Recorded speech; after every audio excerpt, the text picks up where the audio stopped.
देश को बहुत बहुत शुभकामनाएं। ये चुनाव विचारधारा का चुनाव है।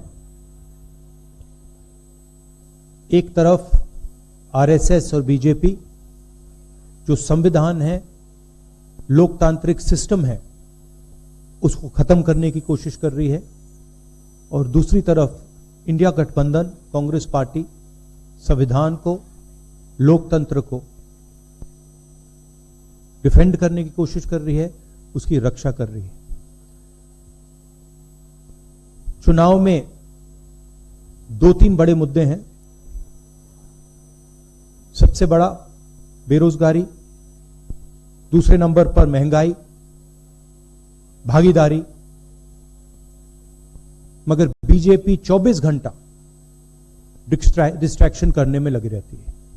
कभी प्रधानमंत्री समुद्र के नीचे चले जाते हैं, कभी आसमान में सी प्लेन पे चले जाते हैं, मगर जो मुद्दे हैं उनके बारे में ना प्रधानमंत्री ना बीजेपी बात करती है।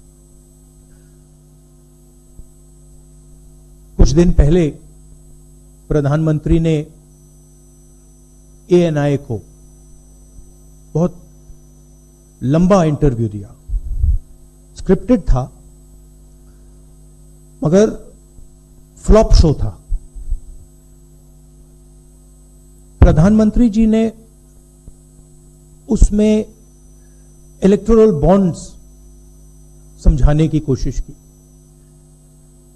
प्रधानमंत्री जी कहते हैं कि इलेक्टोरल बॉन्ड्स का सिस्टम ट्रांसपेरेंसी के लिए लाया गया, राजनीति को साफ करने के लिए लाया गया। अगर यह सच है तो उस सिस्टम को सुप्रीम कोर्ट ने रद्द क्यों किया? और दूसरा, अगर आप ट्रांसपेरेंसी लाना चाहते थे तो जिन लोगों ने आपको पैसा दिया, बीजेपी को पैसा दिया, हजारों करोड़ रुपए दिए, उनका नाम आपने क्यों छुपाया था? और जिन तारीखों पे उन्होंने आपको पैसा दिया उसको आपने क्यों छुपाया था? पता लगता है हजारों करोड़ रुपए का कॉन्ट्रैक्ट किसी कंपनी को मिलता है, उसके एकदम बाद वो कंपनी बीजेपी को पैसा देती है।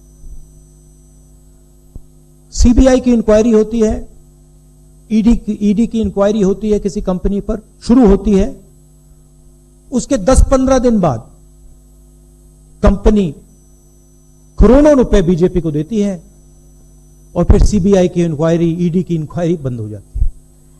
सड़क पे इसको एक्सटॉर्शन कहते हैं, एक्सटॉर्शन कहते हैं सड़क पे।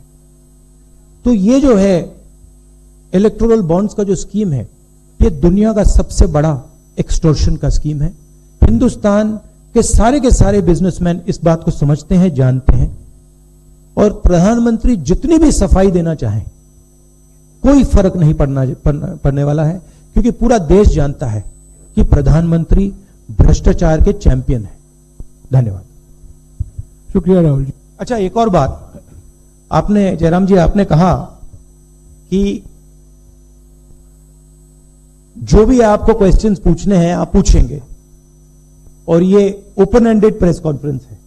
बट इसमें एक और बात, मुझे पहले ही 2-3 बीजेपी वाले क्वेश्चंस पता लग जाते हैं, तो वो तो गारंटी पूछे जाएंगे, तो उनके लिए मैं तैयार हूं। आजकल गारंटी का जमाना है राहुल जी। पहला सवाल महिकार जी, हिंदुस्तान